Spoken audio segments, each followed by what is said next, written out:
इंद्रियात्मकम भोगा प्रगार्थम दृश्य।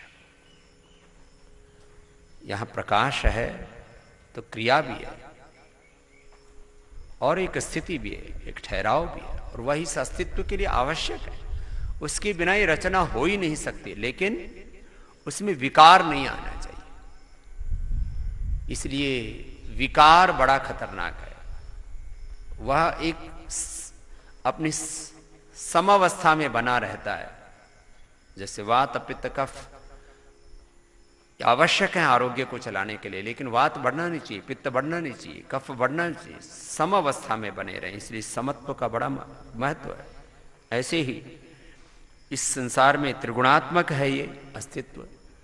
उसमें हमें प्रकाश अधिष्ठान ऊपर वो जो है प्रकाश का रहना चाहिए, विजय प्रकाश की होनी चाहिए, सबसे ऊपर सत्व रहना चाहिए। अब शरीर के अंदर भी दुर्गंध भी निकलेगी, मलमूत्र भी निकलेगा, लेकिन ये मलमूत्र नीचे से निकले तो ठीक है। गांव के जो बहुत पढ़े लिखे लोग नहीं होते हैं, वो भी कहते हैं भाई जब कोई बहुत गलत काम करता है आदमी, भाई इसके तो दिमाग में वो भर रखा है, भाई यहाँ दिमाग यहाँ नहीं भरना चाहिए, ये गंदगी ये नीचे से निकलनी चाहिए, ऊपर नहीं रहनी चाहिए। तो शरीर है तो शरीर के साथ मलमूत्र भी निकलेगी, सब कुछ होगा और हम देखते हैं। लेकिन इसमें हमें रहना है प्रकाश में। वो एक सहज प्रवाह है। जैसे हम अपने शरीर में बरतते हैं कि शरीर में मलमूत्र भी निकलता है, गंदगी निकलती है, कितने क्या क्या चीजें होती हैं, लेकिन हम उसके बारे में चिंतन नहीं करते। यदि सुबह से शाम तक कोई टॉयलेट के बारे में सोचता रहे कि कितना मेरे अंदर दुर्गंध भरी हुई है, कितना मेरे अंदर मल भरा पड़ा है, जैसे ही निकलता उसको हम तुरंत साफ कर देते हैं। टॉयलेट करके भी वहां कोई यदि खुले स्थान पर भी कोई शौच करे तो शौच के पास बैठा नहीं रहता, वहां से हट जाता है। ऐसे ही चित्त को नहीं लगाना गंदगी में। संसार में भी गंदगी मिलेगी, शरीर में भी गंदगी मिलेगी। शरीर में भी दुर्गंध निकल रहा है, पसीना निकल रहा है, कोई इसको हम चाटते थोड़ी ना। पैखाने निकलता उसको कोई खाते थोड़ी ना, उसमें चित्त को लगाते थोड़ी ना। ऐसे ही संसार के अंदर सब प्रकार के हमें दृश्य देखने को मिलेंगे। हमें सत्व में प्रतिष्ठित रहना है। सर्वद्वारी सुधीहस्मिन् प्रकाश उपजायते ज्ञानम यदा तथा विद्यात् वृद्धम सत्वम विद्युता। और फिर 3 गुणों के लक्षण कहे। बस इन 3 गुणों से हमें उदासीन रह करके,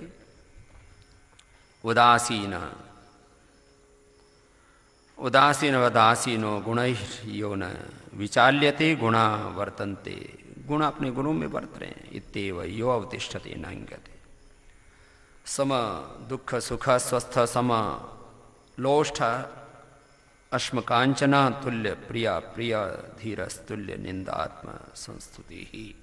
ऐसा मान अपमानयो तुल्यस्तुल्यो मित्रारि पक्षयो सर्वारंभ परित्यागी गुणातीत स उच्यते। ऐसे हमें बरतना है। गुणत्रय विभाग योग और फिर पुरुषोत्तम योग कहा। पुरुषोत्तम योग में फिर बार बार वही बात है कि हर प्रकार से हर परिस्थिति में हम उस भगवान को ही सर्वत्र अनुभव करें, उसी की महिमा को अनुभव करते हुए उसके यंत्र बन करके जिए। फिर 16वें अध्याय में दैवासुर संपद विभाग योग का। तो हम प्रतिदिन योगाभ्यास कराते हुए भी हमने कई बार श्रीमद् भगवद गीता के इन सत्यों का सार के रूप में, निष्कर्ष के रूप में और विस्तार के रूप में सारे श्रीमद् भगवद गीता के अध्यायों का पाठ करते हुए हमने प्राणायाम, ध्यान, योगाभ्यास का अनुष्ठान संपन्न किया है। आज जन्माष्टमी है। आज भी अपना अनुष्ठान जो हमें प्राणायाम करना वो तो करते ही रहना है। भस्त्रिका, कपालभाति, अनुलोम विलोम,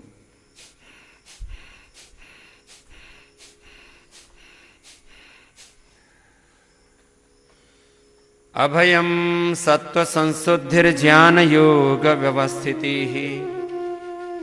दानम दमश्च यज्ञश्च स्वाध्यायस्तप आर्जवम् अहिंसा सत्यम अक्रोधस्त्यागः शान्तिरपैशुनम् दया भूतेश लोलुप्त्वं मार्द्वं ह्रीरचापलं तेजः क्षमा धृतिः शौचमद्रोहो नातिमानिता भवन्ति सम्पदं दैवीम् अभिजातस्य भारत दम्भो दर्पोऽभिमानश्च क्रोधः पारुष्यमेव च ज्ञानं चाभिजातस्य पार्थ सम्पदम् आसुरीं दैवी सम्पत् विमोक्षाय निबन्धाय आसुरीमता मासु च सम्पदं दैवीम् अभिजातोऽसि पांडव।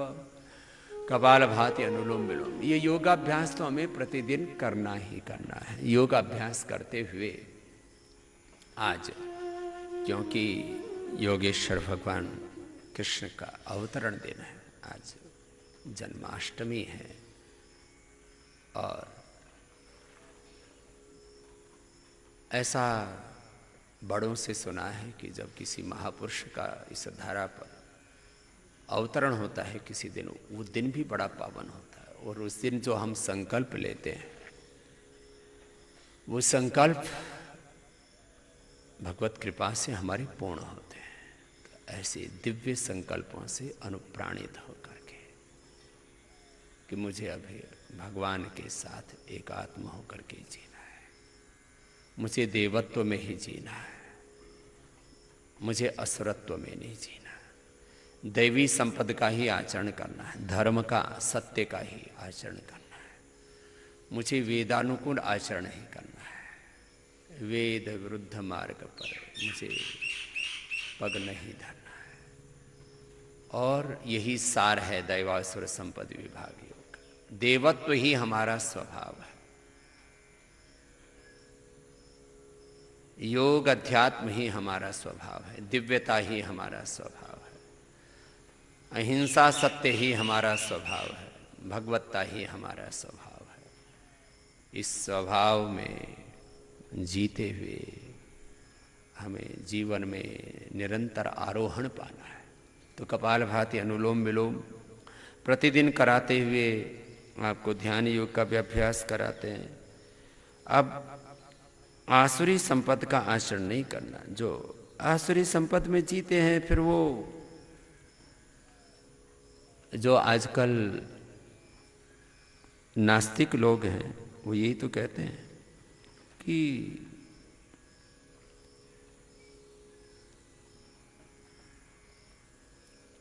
असत्यम अप्रतिष्ठम ते जगद आहु अनीश्वरम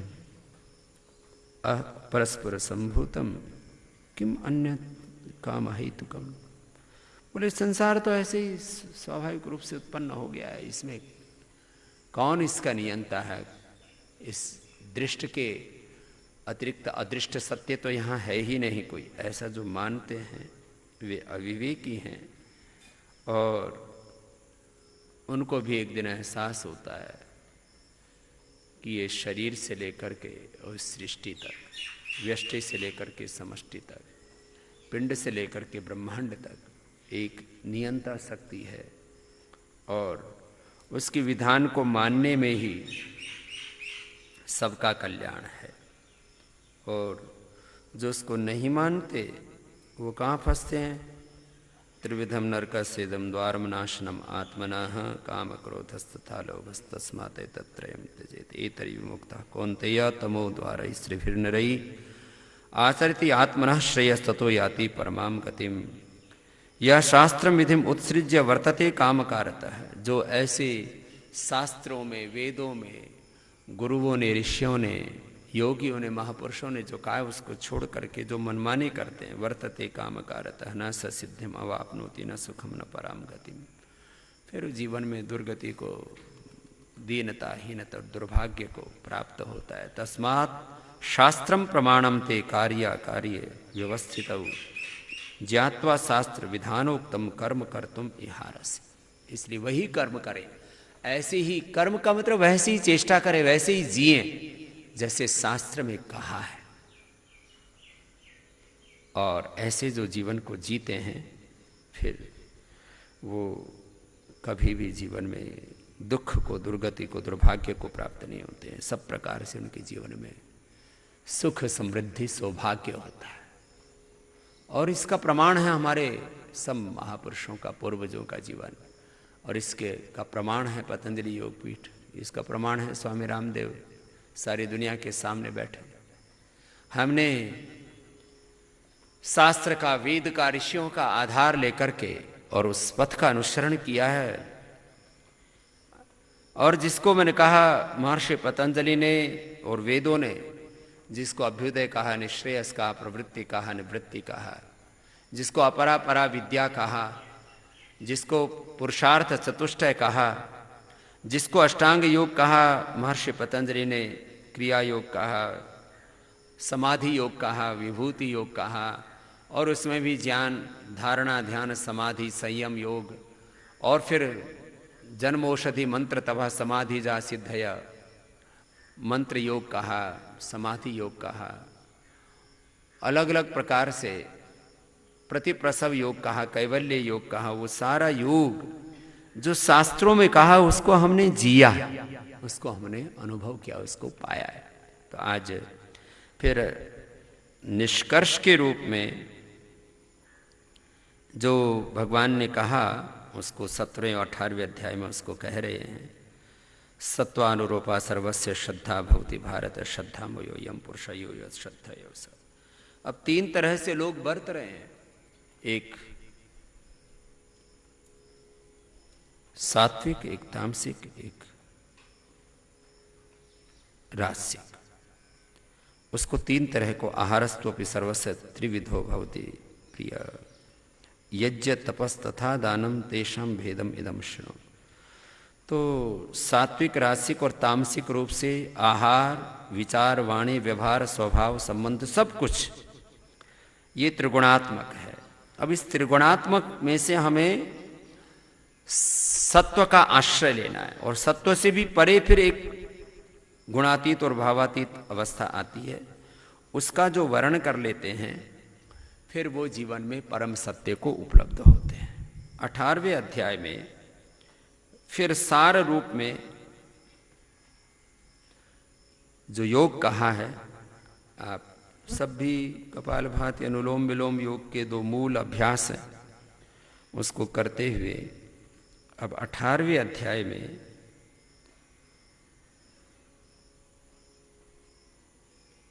संन्यासस्य महाबाहो तत्त्वम् इच्छामि वेदितुम् त्यागस्य च हृषिकेश पृथक् केशी निषूदन कामानां कर्मणां न्यासं संन्यासं कवयो विदुः सर्व कर्म फल त्यागम प्राहु त्यागम विचक्षणः।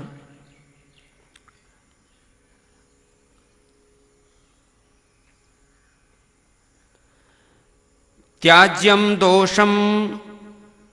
दोषवदित्येके कर्म प्राहुर्मनीषिणः यज्ञदान तपः कर्म न त्याज्यमिति चापरे। अब एक ऐसी भी मान्यता है, उसको भी कह दिया, त्याज्यम दोषवदित्येके कर्म प्राहुर्मनीषिणः यज्ञदान तपः कर्म न त्याज्यम इति चापरे। अब कुछ ऐसी भी मान्यताएं लेके घूमते रहते हैं लोग। अब मान्यताएं तो सदा से रही हैं कि कर्म मात्र में ही दोष है।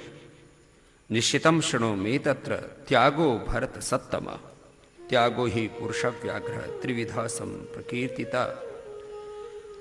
कि मेरा निश्चय सुन लो, यज्ञ दान तपः कर्म न त्याज्यम कार्यमेव तत्। यज्ञ, दान और तप ये करने ही हैं। यज्ञ, दान और तप रूप कर्मों का कभी भी परित्याग नहीं करना। यज्ञो दानम तपश्चैव पावनानि मनीषिणाम योगिनः कर्म कुर्वन्ति संगम त्यक्त्वा आत्मसुद्धि। करना कैसे है, बात इसकी है। कोई ये कहे कि कर्म मात्र ही दोष का कारण है, और ऐसे मान्यताएं घड़ रखी हैं बहुत तरह से। अब उन मिथ्या मान्यताओं में हमें नहीं पड़ना।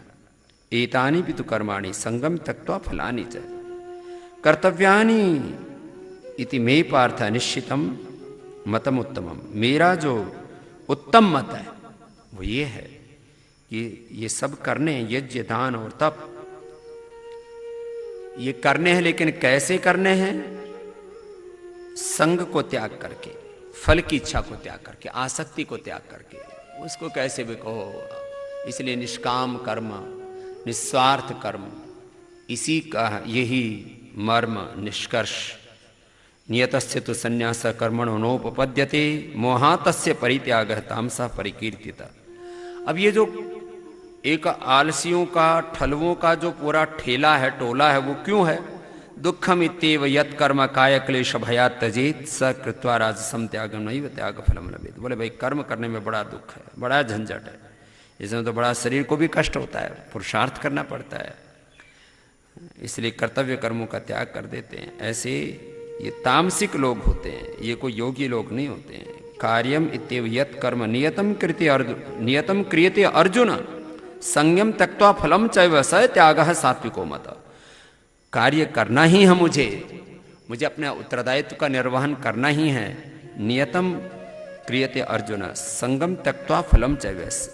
बार बार यही बात कही जा रही है कि संग को, आसक्ति को, फल की इच्छा को त्याग करके जो कर्म किया जाता है, न द्वेष्टि अकुशलम कर्म कुशले नानुसज्जते त्यागी सत्वम सत्व समाविष्टो मेधावी छिन्न संशयः नहीं देहा भृताशक्यम त्यक्तु कर्माणि अशेषता यस्तु कर्म फल त्यागी सत्यागी इत्यभिधीयते। जो शरीरधारी है वो कर्म का त्याग कैसे कर सकता है? शरीर के एक एक कोशिका में, एक एक क्षण में लगभग 2 लाख क्रियाएं हो रही हैं, और फिर कोई ये कहे कि मैंने तो कर्म का त्याग कर दिया है, वो बड़ा, सबसे बड़ा झूठा महापाखंडी आदमी है। तो श्रीमद् भगवत गीता में 18वें अध्याय में फिर ये कहा कि भाई ये कर्म को त्यागने का पाखंड मत करो। इसलिए श्रीमद् भगवत गीता को अपने अपने विचारों, अपने अपने मान्यताओं, अपने अपने सिद्धांतों की पुष्टि के लिए लोगों ने, किसी ने उसका सही उपयोग किया तो किसी ने दुरुपयोग भी किया है, लेकिन 18वें अध्याय में सार रूप में यही कहा है कि स्वरूप में रह करके स्वकर्म का, स्वधर्म का निश्चय, यही 18वें के 18 अध्यायों का सार और निष्कर्ष है। हाँ, एक बात इसमें अवश्य है कि सब कुछ करते समय हमें यह एहसास रहे कि सब कुछ करने का ज्ञान, सब कुछ करने का सामर्थ्य, सब कुछ करने की शक्ति, सब कुछ करने के जो भी साधन है और जहाँ हम कर रहे हैं वो सब कुछ भी भगवान का ही विधान है, भगवान का ही की व्यवस्था है, उसी के हम हिस्से हैं। और इस पूरी सृष्टि के एक बहुत ही विवेकशील घटक होते हुए, क्योंकि भगवान ने असीम अपरिमित सामर्थ्य में दिया है, तो उसको विवेकी होकर के करना है। सर्वभूतेषु येनैकं भाव्यम भावम अव्यम ईक्षते विभक्तम विभक्तेषु तज्ज्ञानम विद्धि सात्विकम। ऐसे सात्विक ज्ञान से युक्त होकर के नियतम संग्रहितम राग द्वेषतः कृतम अफल प्रेप्सुना कर्म यत्तत् सात्विकम उच्यते। तो ऐसे सात्विक कर्ता होकर के मुक्त संगो अनहमवादी धृति उत्साह समन्विता सिद्ध सिद्ध और निर्विकार कर्ता सात्विक उच्यते। प्रवृत्ति को, निवृत्ति को, धर्म धर्म को, पाप पुण्य को ऐसा जो जान करके अपने अपने कर्तव्य में बरतता है, वह जीवन में योग को, सत्व को, सत्य को उपलब्ध होता है। जहाँ तक बात 3 गुणों की, उसके लिए भी एक बार बार मैं कहता हूँ, न तदस्थि पृथिव्याम वा दिव्य देवेषु वा पुनः सत्वम प्रकृतिजैर्मुक्तम ये देवी स्यात्रिभिर्गुणे। सत्वम प्रकृतिजैर्मुक्तम यदि एभिः स्यात्रिभिर्गुणे। 3 गुणों से मुक्त तो कुछ हो नहीं सकता, इसलिए 3 गुणों से युक्त रहेगा सब कुछ। उसमें हमें सत्व में बरतते हुए परम सत्य की यात्रा करनी है। और अपने अपने जैसा उस समय समाज की व्यवस्था थी उसको कहा कि ब्राह्मण क्षत्रिय विषाम शूद्राणाम च परंतपः कर्माणि प्रविभक्तानि स्वभाव प्रभवैर्गुणै शमो। फिर चारों वर्णाश्रम के धर्म कहे और स्वे स्वे कर्मणि अभिरतः संसिद्धिम लभते नरः स्वकर्म निरतः सिद्धिम यथा विन्दति तत्क्षणौ यतः प्रवृत्तिर्भूतानां येन सर्वम इदं ततं स्वकर्मणा तमभ्यर्च्य सिद्धिं विन्दति मानवः।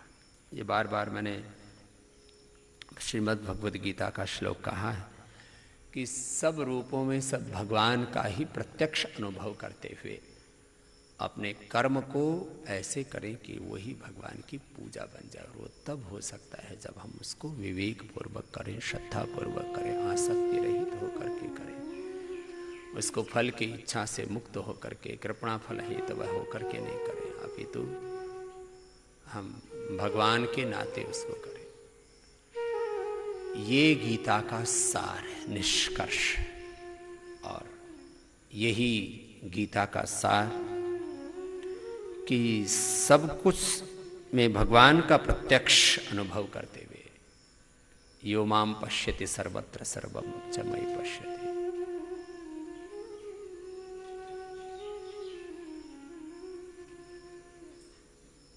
यतः प्रवृत्तिर्भूतानां येन सर्वमिदं ततं। तो ऐसे हम सर्वत्र मनुष्य मनुष्यतर जड़ चेतन जीव जगत में एक ही ब्रह्म का प्रत्यक्ष करते हुए, एक है भगवान का प्रत्यक्ष, भगवान का दर्शन। भगवान का दर्शन तो हो गया, मैंने बार बार कहा है कि सारी सृष्टि ही भगवान का प्रत्यक्ष है, भगवान का दर्शन है। माता पिता में भगवान का दर्शन करो, गुरु में भगवान का दर्शन करो, शिष्यों में, संतानों में, और सब में भगवान का दर्शन करो। तो भगवान का दर्शन तो हो गया, तो फिर भगवान की पूजा क्या है?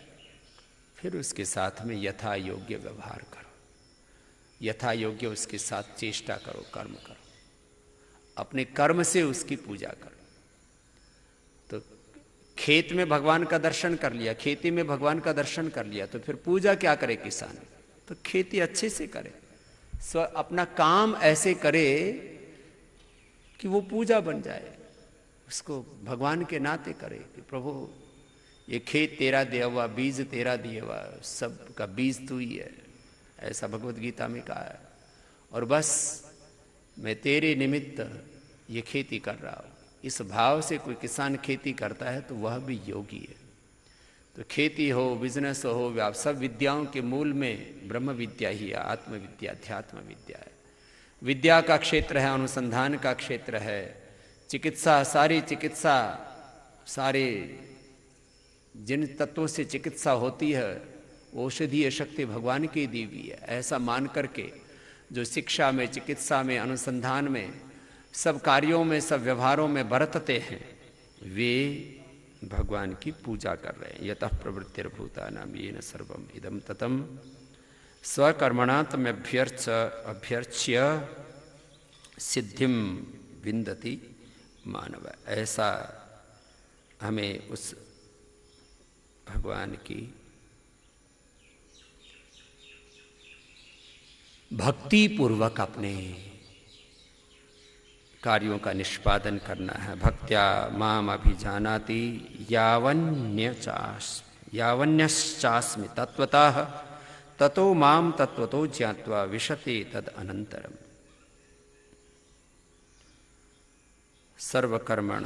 सर्वकर्माण्यपि सदा कुर्वाणो मद्व्यपाश्रयाः मत्प्रसादात् अवाप्नोति शाश्वतं पदम अव्ययम्। ऐसे मच्चित्तः सर्व दुर्गाणि मत्प्रसादात् तरिष्यसि अथ चेत अहंकारा न शोष्यसि विनक्ष्यसि। भगवान ने चेतावनी भी दे दी कि देखो,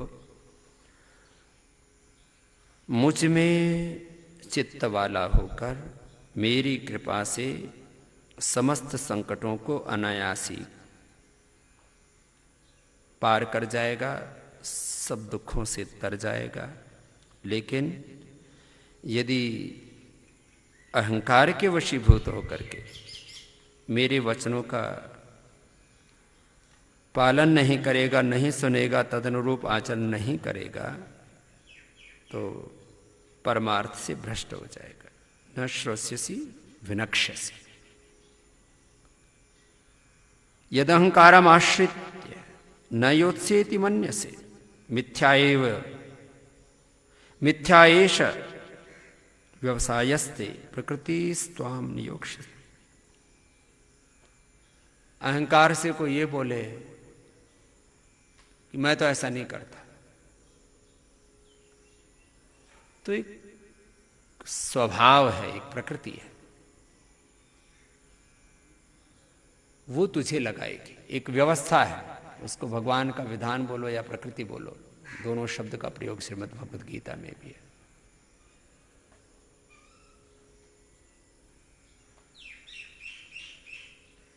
प्रकृतिम यान्ति भूतानि निग्रह किम करिष्यसि।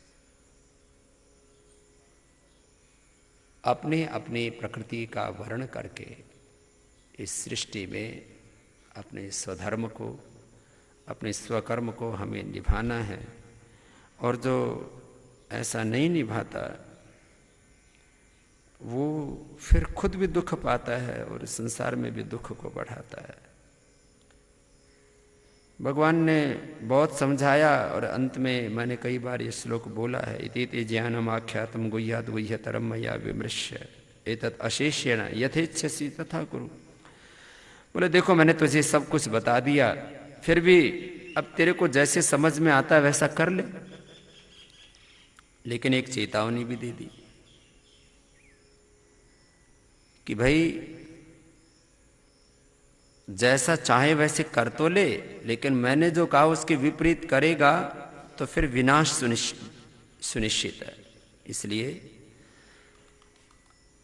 ये कहकर के भी कि यथेच्छसि तथा कुरु कहकर के भी बाद में कहा देख मैंने कह तो दिया है तेरे को कि जैसी इच्छा हो ऐसे कर ले, लेकिन सही बात तो यह है कि सर्वधर्मान परित्यज्य माम एकम शरणं व्रज मम भव मद्भक्तो मदीयाजी माम नमस्कुरु।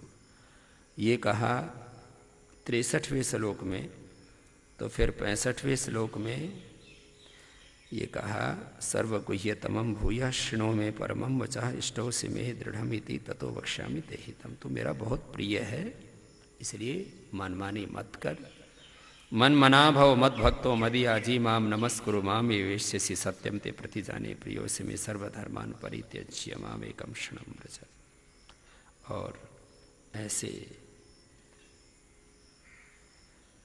जब भगवान ने सब प्रकार से समझाया तब नष्टो मोह स्मृतिर्लब्धा त्वत्प्रसादान् मयाच्युतः स्थितोऽस्मि गत संदेह करिष्ये वचनम तव यत्र योगेश्वरः कृष्ण यत्र पार्थः धनुर्धरः तत्र श्री विजयः भूतिर्ध्रुवा नीतिर्मतिर्मम यत्र योगेश्वरः कृष्णो यत्र पार्थो धनुर्धरः तत्र श्री विजयो भूतिर्ध्रुवा नीतिर्मतिर्मम। तो ये थोड़ा सा आज हमने, क्योंकि जन्माष्टमी है और जन्माष्टमी पर श्रीमद् भगवद गीता का एक तरह से पारायण करवा दिया कि भगवान हमसे चाहते क्या है। और हम जन्माष्टमी को उपवास करते हैं, उपासना करते हैं। उपवास इसलिए करते हैं कि इंद्रियों का बड़ा आकर्षण रहता है आहार आदि में, और उपासना इसलिए करते हैं कि वासनाओं की तरफ मन डोलता रहता है। उपवास और उपासना से अपने मन को संयमित करके और इस जीवन के सत्य को, परम सत्य को हम जानने के लिए तपस्या करते हैं। और जीवन भगवान ने कितना अनुग्रह करके हमको दिया है। मैं बार बार कहता हूं कि भगवान ने अनंत सामर्थ्य, अनंत विद्या विभूति ऐश्वर्य से युक्त, बिना किसी भेदभाव और पक्षपात के हम सब मनुष्यों को समान रूप से सामर्थ्य दिया हुआ है। ये अलग बात है कि अनादिकाल से जीवन का प्रवाह चला या इसलिए प्रारब्ध और पुरुषार्थ भेद से, प्रारब्ध और पुरुषार्थ भेद से, अभ्यास भेद से हमारी क्षमताएं, हमारा सामर्थ्य थोड़ा भिन्न भिन्न दिखता है, लेकिन बीज रूप में सब में समान रूप से सामर्थ्य है। हम उसको जागृत करें, इसके लिए योगी बने। भस्त्रिका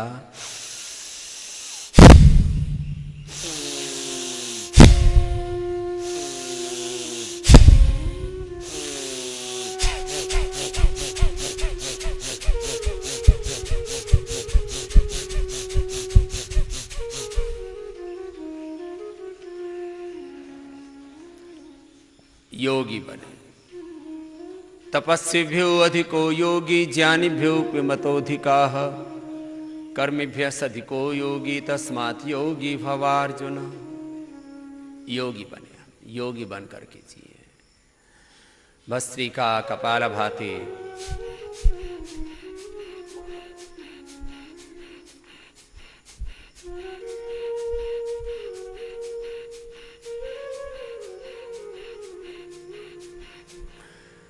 सब योग अभ्यास करते हुए, योग से अपने सामर्थ्य को जगाते हुए,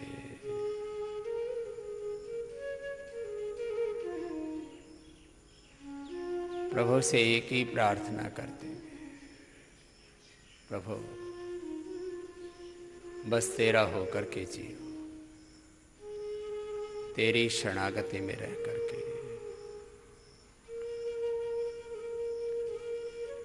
तेरे नाते सब रिश्ते नातों को निभाता हुआ,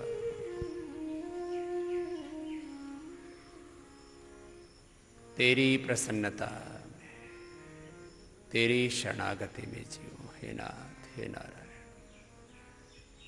मैं तुझे भूलूं नहीं। गीता का सार, गीता का निष्कर्ष, योगी बन करके जीना है और भगवान के नाते सब रिश्ते नातों को निभाते हुए, और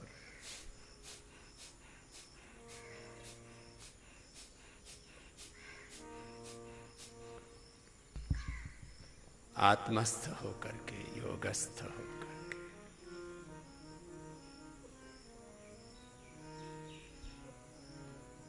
अंतर्मुखी होकर के, स्थित प्रज्ञ होकर के, अपने संपूर्ण सामर्थ्य को जागृत करके, शाश्वत के प्रतिनिधि होकर के, भगवान के यंत्र बन करके, निमित्त मात्र होकर के,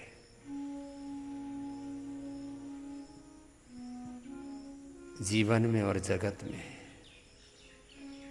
यदा यदा ही धर्मस्य ग्लानिर्भवति भारत अभ्युत्थानम धर्मस्य तदात्मानं सृजाम्यहम् परित्राणाय साधूनां विनाशाय च दुष्कृतां धर्म संस्थापनार्थाय संभवामि युगे युगे। अनुलोम विलोम प्राणायाम थोड़ी देर करेंगे और प्रार्थना के साथ हमारी बेटी वाणी और देवाणी जी मिलकर के भजन भी गा लेंगे। हम रोज नाम मंत्र भजन प्रार्थना के साथ योगाभ्यास करते हुए कि प्रभु तेरे नाते ही मेरे सारे रिश्ते नाते हो, तेरे ही अंग संग जीवो हर पल, तेरी प्रसन्नता के लिए हर कर्म करो और तेरा यंत्र बन करके जियो। अनुलोम विलोम प्राणायाम। तेरे नाते जीवन हो मेरा, हे नाथ मेरे। तेरे नाते जीवन हो मेरा, हे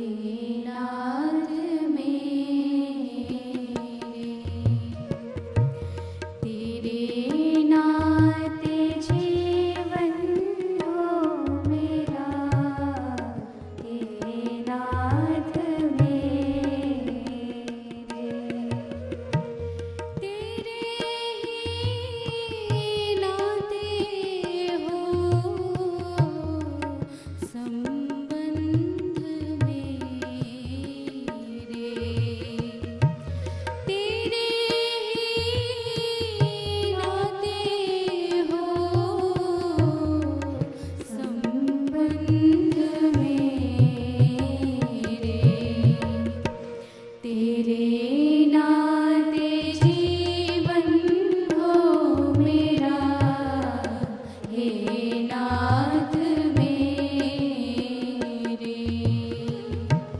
तेरे नाते जीवन हो मेरा, हे नाथ मेरे।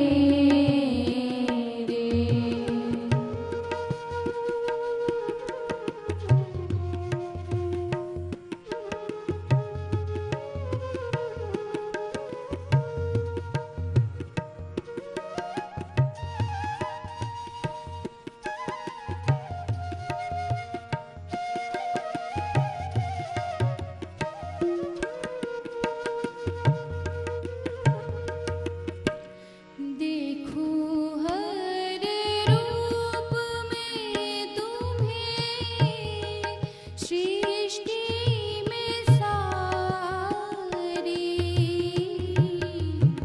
देखूं हर रूप में तुम्हें, सृष्टि में सारी। बन जाए कर्मा मेरा, पूजा तुम्हारी। बन जाए कर्मा मेरा, पूजा तुम्हारी। जो श्रीमद् भगवद गीता में कहा उसी का सार रूप हम प्रार्थना में गा रहे हैं। हर रूप में प्रभु का दर्शन, 24 घंटे भगवान का प्रत्यक्ष।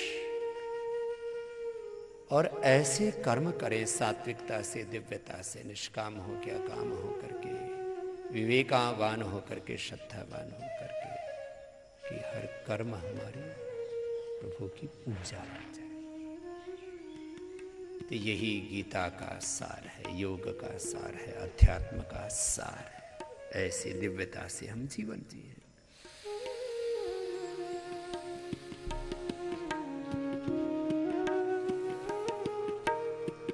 देखूं हर रूप में तुम्हें, सृष्टि में सारी।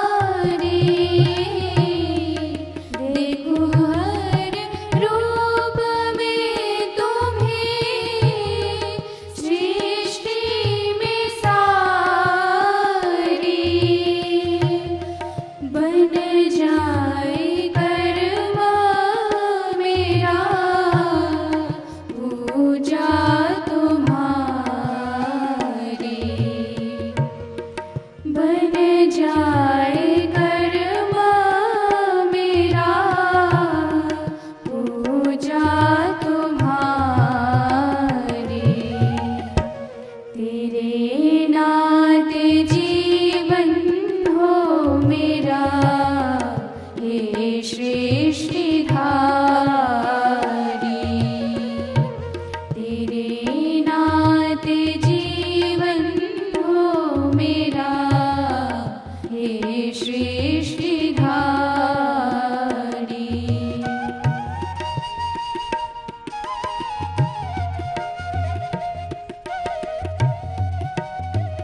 नाथ में।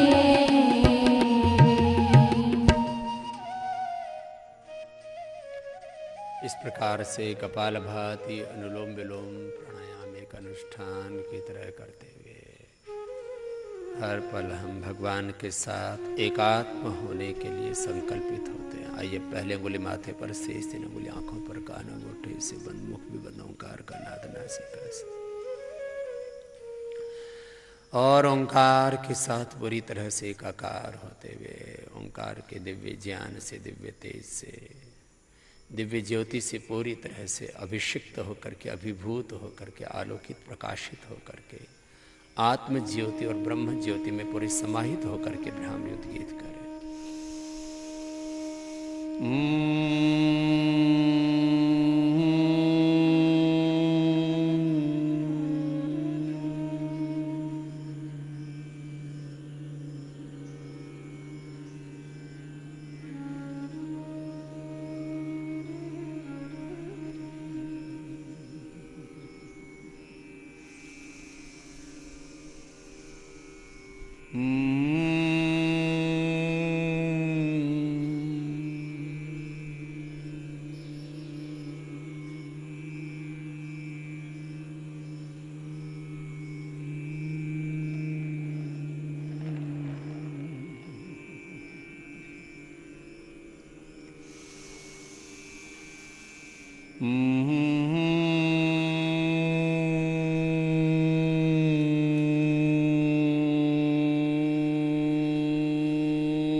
भ्रामरी के बाद उद्गीत प्राणायाम।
मौन हो जाते। ईश्वरः सर्वभूतानां हृदयेषु अर्जुन तिष्ठति। हृदयेश आत्मा अंगुष्ठमात्रः पुरुषयन्तरात्मा सदा जनानां हृदये सन्निविष्टः। एको वशी सर्वभूतन्तरात्मा एकं रूपं भवतः यः करोति तमात्मस्थं यनुपश्यन्ति धीराः तेषां सुखम शाश्वतम नैतरेषु। आत्मस्थ होकर के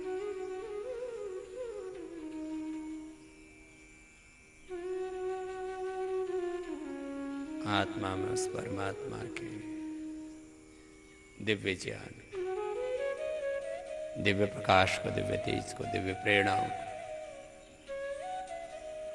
परमात्मा के अनुग्रह को सतत अनुभव करते हुए सदा भगवान के आशीषों से अभिषिक्त होते हुए यद अग्ने श्याम अहम त्वम त्वम वाघास्याहम शिवष्टि सत्यायि आशीष।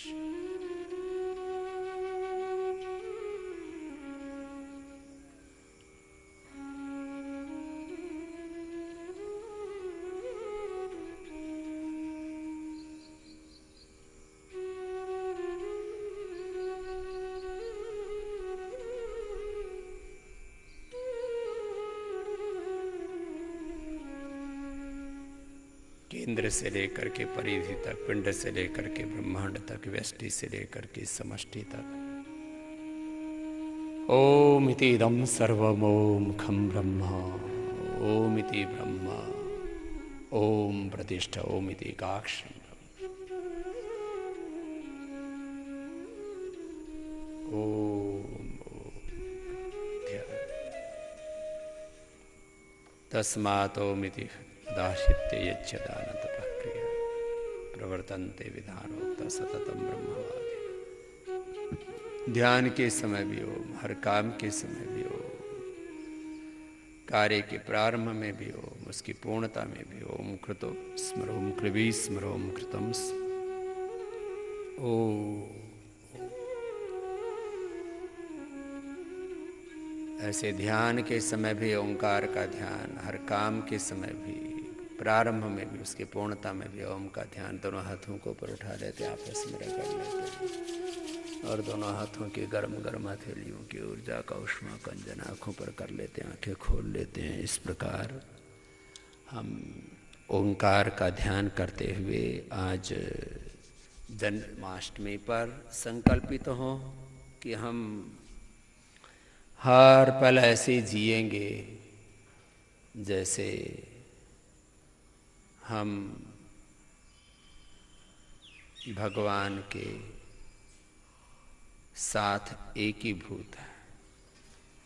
और जो हमने श्रीमद् भगवत गीता में सार रूप में जो भगवान ने इस संसार के, इस ब्रह्मांड के अस्तित्व के सत्य को कहा है, उसको साक्षात भगवान की वाणी मान के। एक गीता का पाठ ऐसे सुना कि बस मैंने पढ़ा और आपने सुन लिया, और एक गीता का पाठ ऐसे सुनना कि ये भगवान की साक्षात वाणी है, ये भगवान का मेरे लिए संदेश है, उपदेश है, निर्देश है, मेरे लिए आज्ञा है,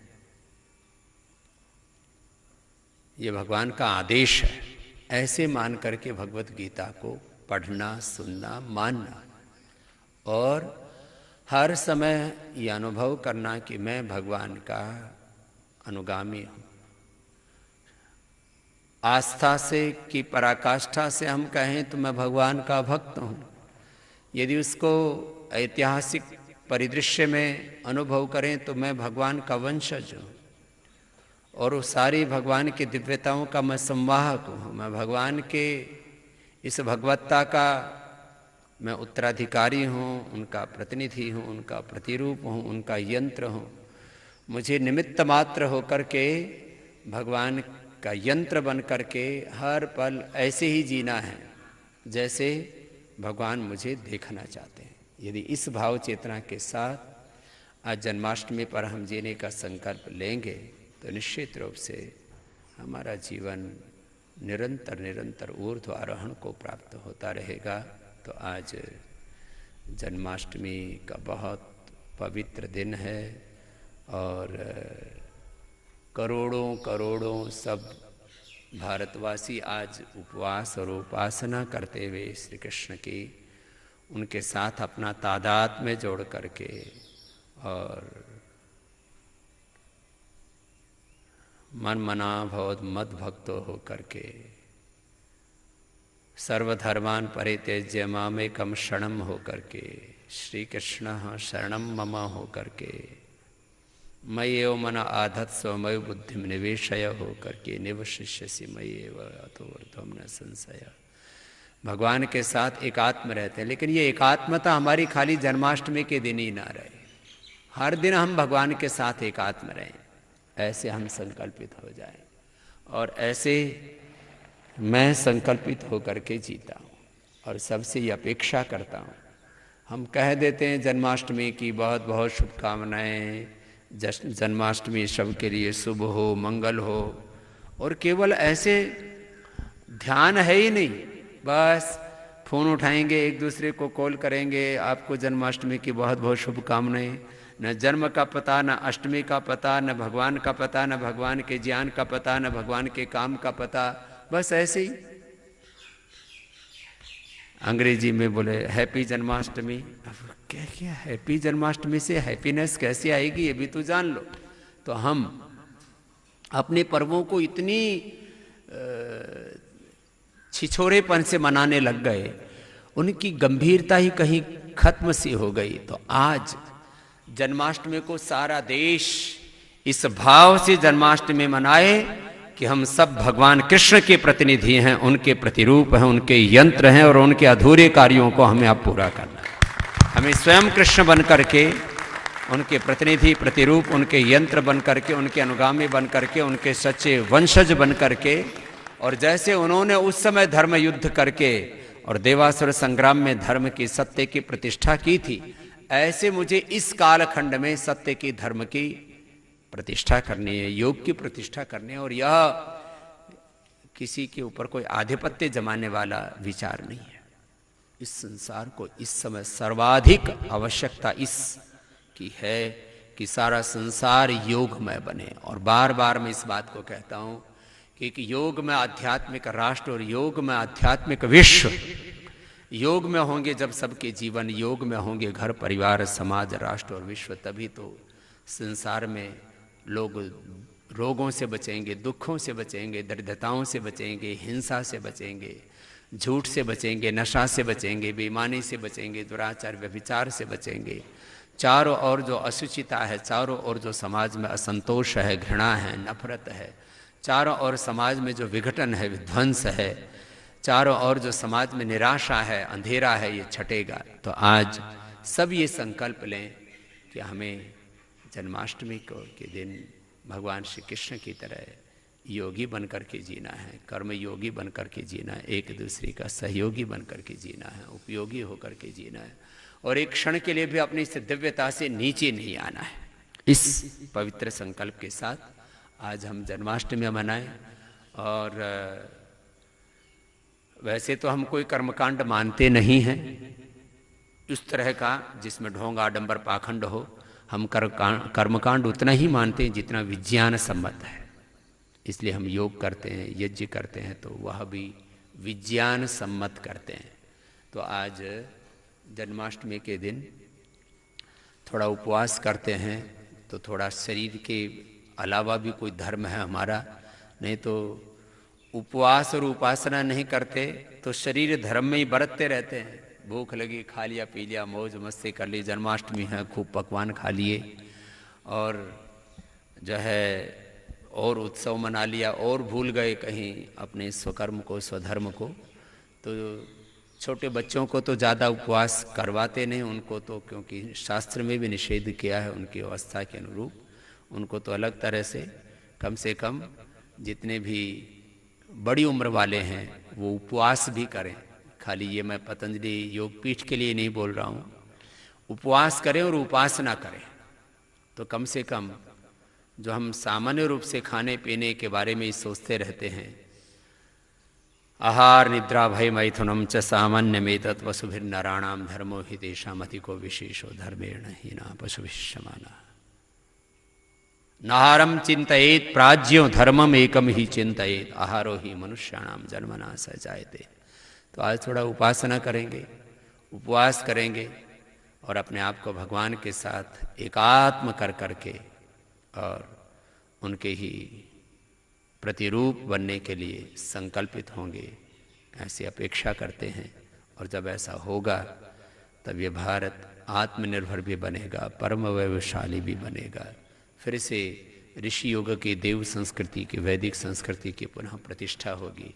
और सच में जब एक योग में आध्यात्मिक जीवन होगा, हमारे योग में आध्यात्मिक परिवार होंगे, समाज, राष्ट्र और विश्व होगा, तब इस धरती पर सब प्रकार की सुख समृद्धि होगी, सबका अभ्युदय निश्रेय सिद्ध होगा, सबके जीवन में सब प्रकार की खुशहाली होगी, जिसके लिए सब चाहते हैं कि हमारे जीवन में सब प्रकार का सुख सौभाग्य हो, समृद्धि हो, ऐश्वर्य हो, वो दैवी संपद सबके जीवन में आएगी। ऐसी शुभकामनाओं के साथ आज इस प्रकार से जन्माष्टमी मनाएं। इस भावना के साथ पूरे राष्ट्र और विश्ववासियों को आज इस जन्माष्टमी की बहुत बहुत शुभकामनाएं। और इसी के साथ आज के इस अनुष्ठान को यहीं पर विराम देते हैं।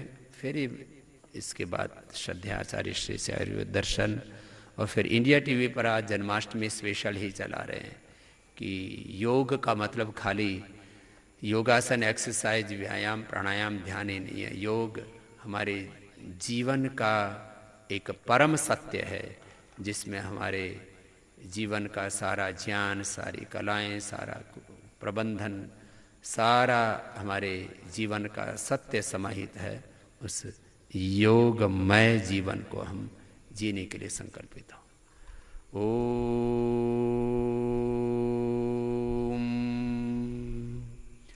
यत्र योगेश्वरः कृष्णः यत्र पार्थः धनुर्धरः तत्र श्रीविजयोर्भूतिर्ध्रुवा नेतिर्मतिर्मम।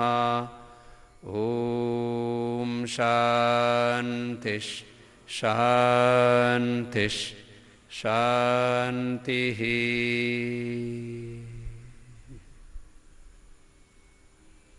ओम।